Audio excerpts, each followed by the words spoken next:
Prophet Mohammad सल्लल्लाहु अलैहि वसल्लम जब मदीने में उस वतन के लिए दुआ की, कहा कि अल्लाह मदीने की मोहब्बत हमारे दिलों में और इजाफा कर दे।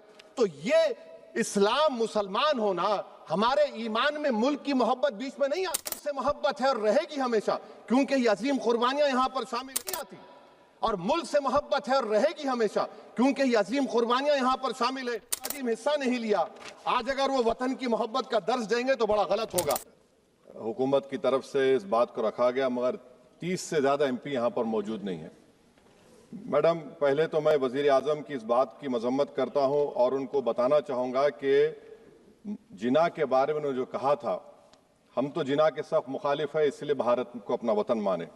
मगर 42 में आपके प्यारे वीर और जिना की पार्टी ने नॉर्थ वेस्ट फ्रंटियर, सिंध और बंगाल में मिलकर हुकूमत चलाई और उस हुकूमत ने 1.5 लाख हिंदू और मुसलमानों को अंग्रेजों की फौज में शामिल कराया ताकि वो लड़े। तो किसी शायर ने अच्छा कहा था वजीर आजम के बारे में कि फरेब देकर जमाने को पारसा ना बनिए, इन्हें कहो कि वो बंदा बने खुदा ना बने, अमीर शहर यही चाहता या हजरत कि हमारी चीख गले में रहे सदा ना बने। दूसरी बात मैडम, हमारे वजीर दिफा जनाब राजनाथ सिंह साहब ने बड़ा ही अजीब व गरीब और तकलीफ दे बात कही उम्मुल मोमिनीन के बारे में और उम्मुल किताब के बारे में। उम्मुल मोमिनीन उनको कहते हैं जो हमारे प्रॉफेट मोहम्मद सल्लल्लाहु अलैहि वसल्लम की वाइफ हैं, वो हम तमाम मुसलमानों की माँ, हम उनको तस्वुर करते हैं, मगर हम उनकी इबादत नहीं करते, हम अपनी माँ की इबादत नहीं करते। उम्मुल किताब कुरान है, हम कुरान की इबादत नहीं करते, कुरान अल्लाह का भिजा हुआ कलाम है। तो उसके बारे में शायर ने अच्छा कहा कि खबर नहीं जिन्हें अपने दीन व मजहब की, हमें वो दीन का मतलब सिखाने निकले हैं। अहम बात यह है कि मैडम, हमारे मुल्क का आइन का इस लफ्ज से आगाज होता है वी द पीपल। इसका आगाज भारत माता के नाम से नहीं होता है।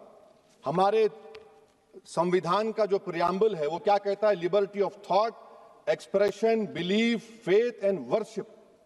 अगर दस्तूर का ये पहला सफा ये बात करता है तो फिर कैसे किसी शहरी को किसी खुदा, देवी, देवता की इबादत करने पर या सजदा करने पर मजबूर किया जा सकता है?